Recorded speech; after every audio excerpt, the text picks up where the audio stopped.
Good morning, everybody. My name is Liska Stefko, Associate Priest here at St. Clement's, and it's my joy to reflect on the scripture with you this morning.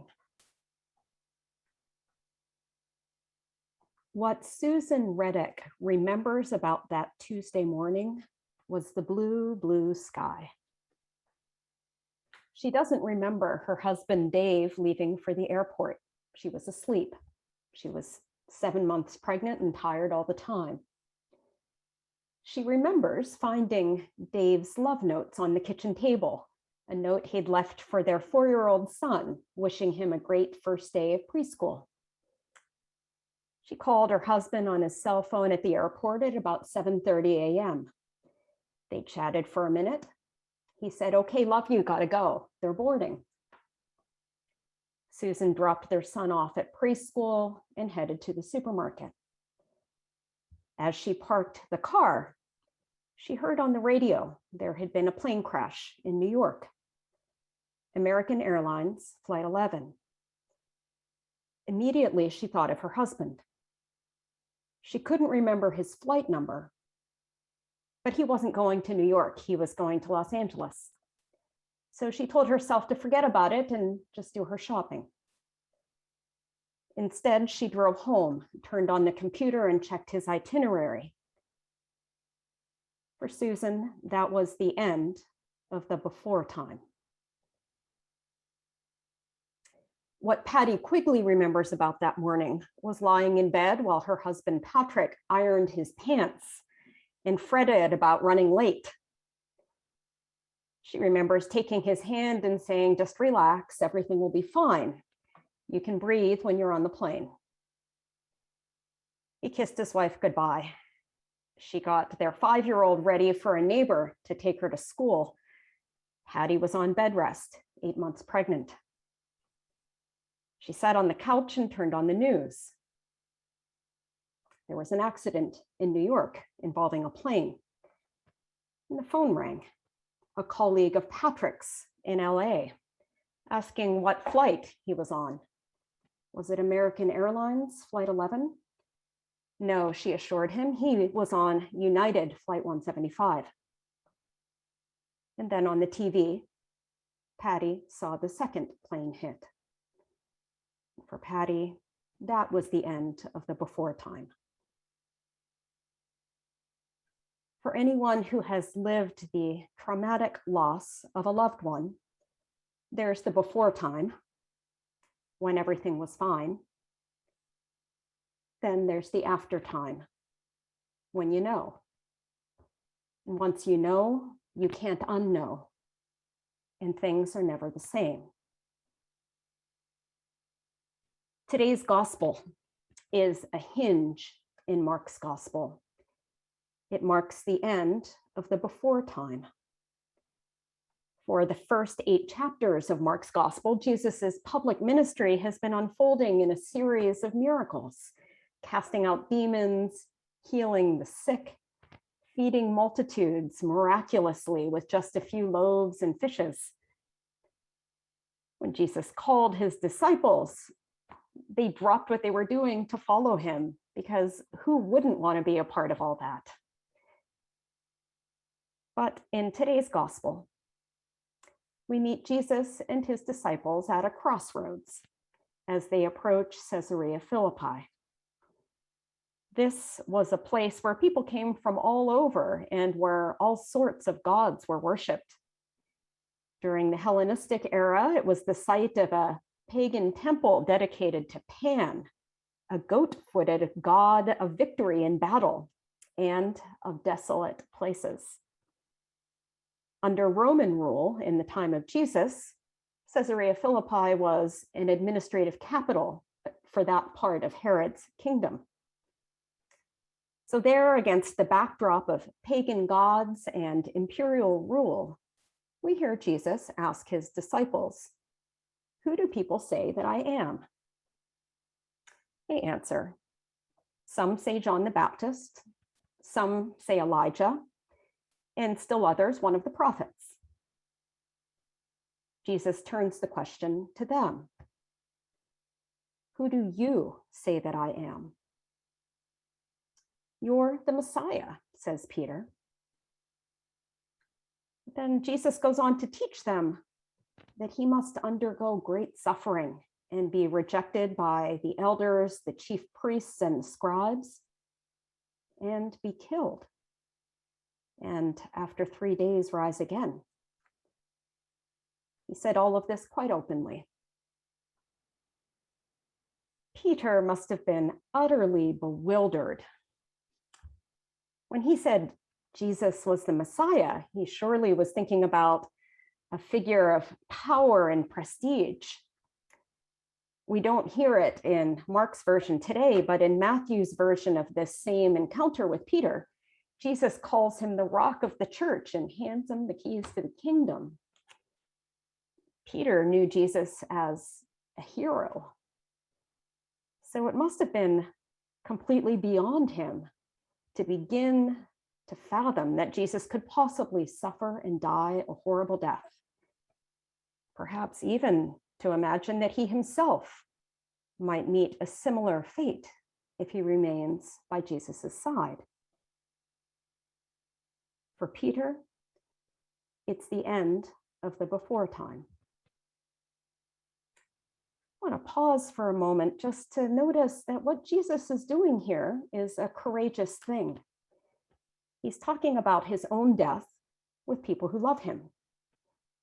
And as painful as that must have been, I can imagine that on some level it was also a gift, because it called them into reality with him, gave them a chance to begin to process it, to ask questions, maybe even to opt out if they couldn't continue on the journey with him.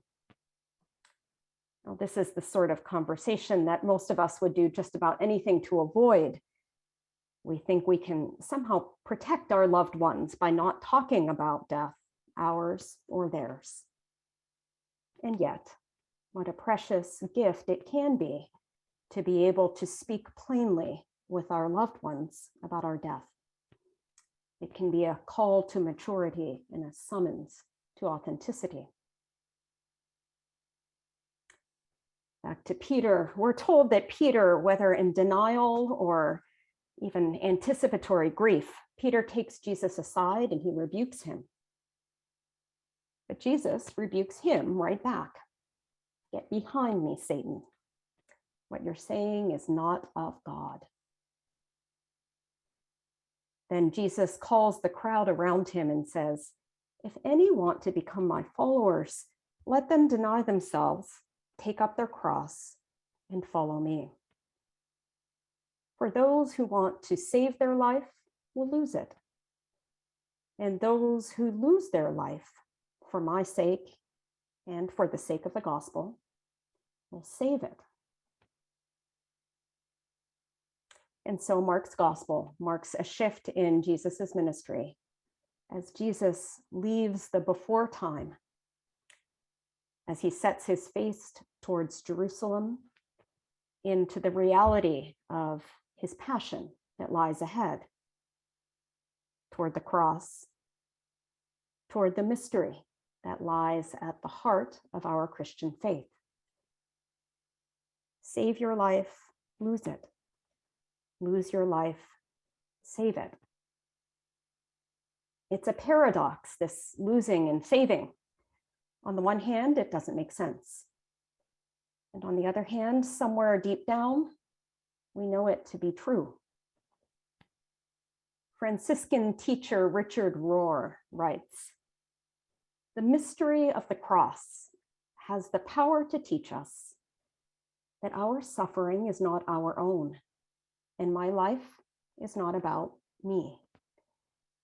Instead, we are actually living inside a larger force field of life and death.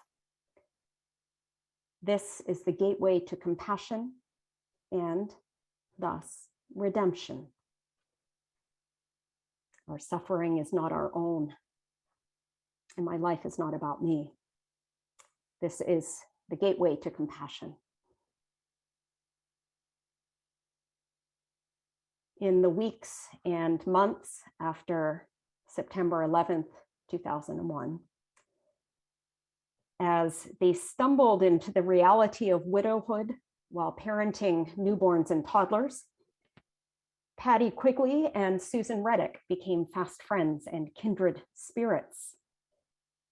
Each could understand the reality of the other in ways that very few others could grasp. They leaned on each other and they supported each other. And even through the bewilderment of their raw grief, they sensed that they were part of an even greater suffering.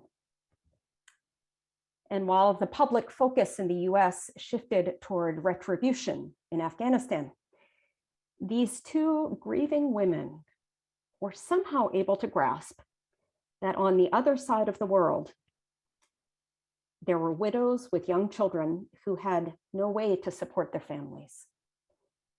And so their initial idea was just help just one widow in Afghanistan. There's a documentary about Susan's and Patty's journey called Beyond Belief. And the film follows them as together they cycle from New York City to Boston to raise money for their project on the 3rd anniversary of 9/11.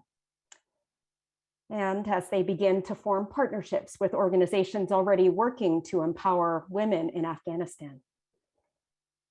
And as their passion grew, Susan and Patty realized that sending money was not quite enough. They yearned for a deeper personal connection. And so 5 years after the deaths of their husbands, they decided to travel to Afghanistan to meet the women who had been receiving their support. The film shows them sitting together on the floor, these women.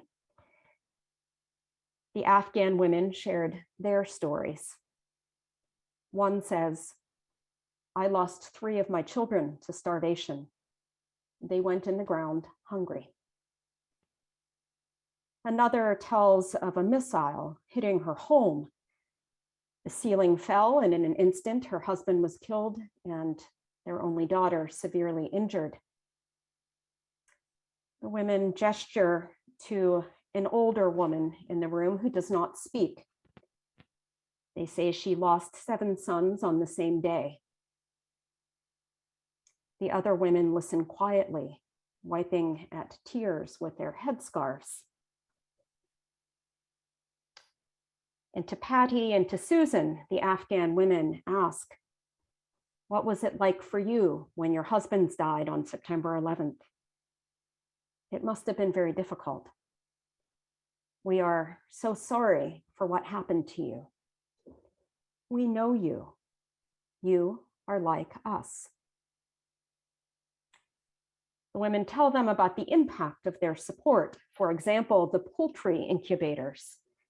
Because of the chickens, they say, we can sell the eggs and feed our children and send them to school. Before you, we had no hope. But now we have hope. Susan and Patty's work in Afghanistan continues today, 20 years later, even in the midst of the present turmoil there. At the end of the film, Patty's brother speaks about how we all make small choices every day. Over time, our choices add up to patterns, and the patterns ultimately make up who we are. And he says this of his sister and her dear friend: "When given a choice between violence and love, they choose love. When given a choice between retribution and restoration, they choose restoration. When given a choice between death and life, they've chosen life. It's who they've chosen to be." Save your life, lose it. Lose your life, save it. Today, as followers of Jesus, we face choices as we live out our own battles in desolate places. Whether we are living a time of profound bereavement, or even perhaps the more ambiguous, but still very real losses of our everyday lives. Relationships strained, frustrations piled up high, and dreams deferred. None in short supply as our world continues to suffer through this pandemic. While the before time seems a more and more distant reality. As followers of Jesus, we face choices every day. Those choices form patterns, and the patterns make up who we are. And I wonder, for you and for me, how is God calling us today to live in deep solidarity with the suffering of the world in ways that are meaningful and real? How is Jesus strengthening us to bear our burdens with graciousness? How is the Spirit bearing fruit in our lives with love and patience and kindness and gentleness? The good news of Jesus is this, that beyond loss, beyond suffering, beyond death, there lies an even greater reality of healing and hope and wholeness beyond anything we can ask or imagine. Thanks be to God.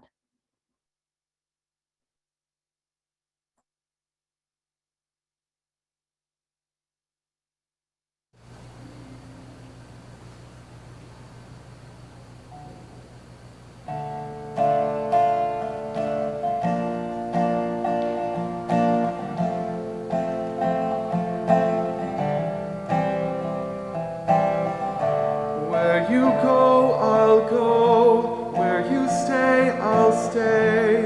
When you move, I'll move. I will follow.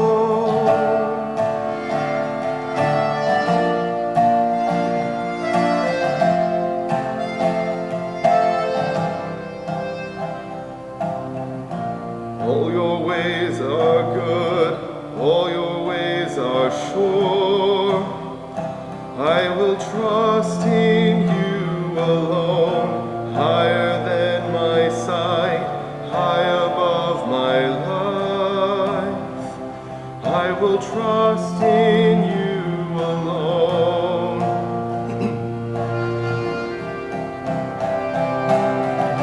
Where you go, I'll go. Where you stay, I'll stay. When you move, I'll move. I will follow you. Whom you love, I'll love. How you serve, I'll serve. If this life I lose, I will follow you. I will follow you.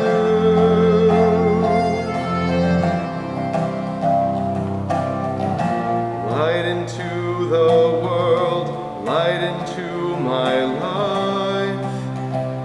I will live for you alone. You're the one I seek, knowing I will find all I need in you alone.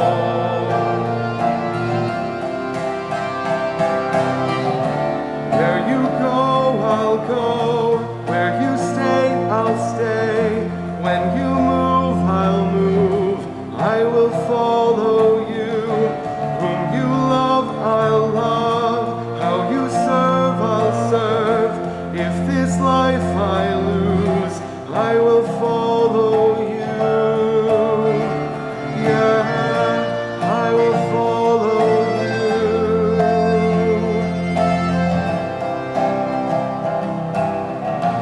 In you there's life everlasting. In